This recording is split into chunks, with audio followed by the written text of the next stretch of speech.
Good morning बच्चों। आज exercise 12.1 का क्वेश्चन नंबर 1 से शुरू कर रहे हैं। ये जो हीरोन का सूत्र हमने सीखा है इसका अनुप्रयोग होना है। इसकी सहायता से इस बोर्ड का क्षेत्रफल निकालना है। और बोर्ड के बारे में जो आपको क्वेश्चन में जानकारी दे रखी है वो दे रखी है कि ये एक समबाहु त्रिभुज के आकार का बोर्ड है और इसका परिमाप 180 सेंटीमीटर है। परिमाप आपको मालूम है और इस परिमाप से होते हुए हमें इस बोर्ड के क्षेत्रफल तक पहुंचना है। तो चलो शुरू करते हैं। माना समबाहु त्रिभुज के आकार की बोर्ड की प्रत्येक भुजा बराबर a सेंटीमीटर। क्योंकि समबाहु त्रिभुज के आकार का है तो जो तीनों भुजाएं होंगी वो एक ही माप की होंगी, तो इसको हमने मान के चले हुए हम a सेंटीमीटर। और a बराबर b बराबर c।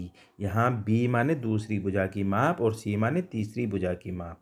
ये सब एक ही हैं, तो जिसको हमने a सेंटीमीटर माना हुआ है। तो a सेंटीमीटर समबाहु त्रिभुज के आकार के बोर्ड की प्रत्येक भुजा है और जहाँ पर दूसरी और तीसरी भुजा भी पहली भुजा के बराबर है क्योंकि समबाहु त्रिभुज है।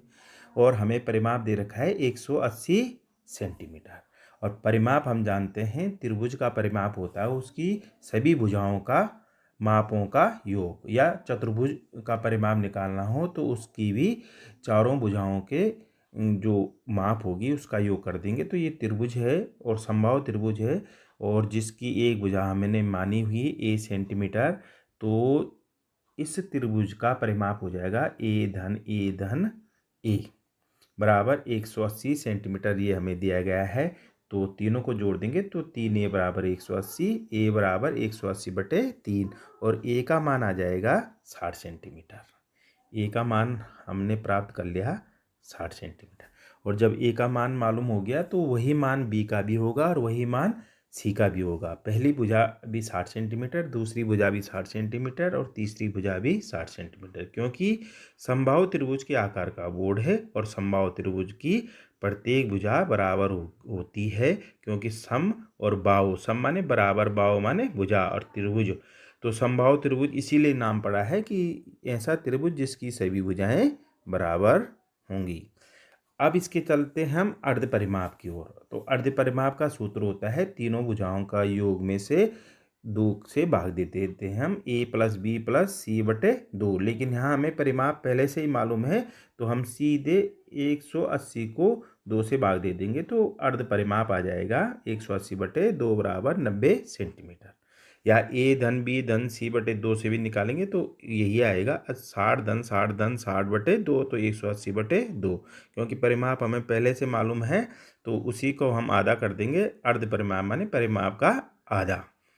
तो a का मान हमें मालूम हो गया 60 सेंटीमीटर, b और c का मान भी 60 सेंटीमीटर और s का मान हमें मालूम हो गया 90 सेंटीमीटर। अब हमें हीरोन के सूत्रानुसार बोर्ड का क्षेत्रफल निकालना है। तो चलो निकालते हैं।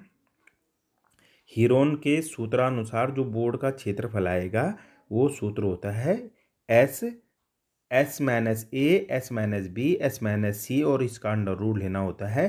तो हीरोन के सूत्रानुसार बोर्ड का क्षेत्रफल हो जाएगा √s s - a s - b s - c।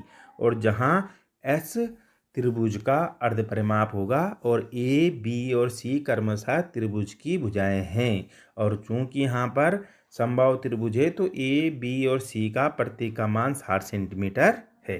तो हमने यहाँ मान रख दिए √60, √s की जगह 90, s - a की जगह 90 ऋण 60, s - b की जगह 90 ऋण 60 और s - c की जगह भी 90 ऋण 60। तो ये हो जाएगा 90 गुणा गया 30 गुणा गया 30 गुणा गया 30। 90 में से 60 माइनस करेंगे तो 30 30 30 आ जाएगा।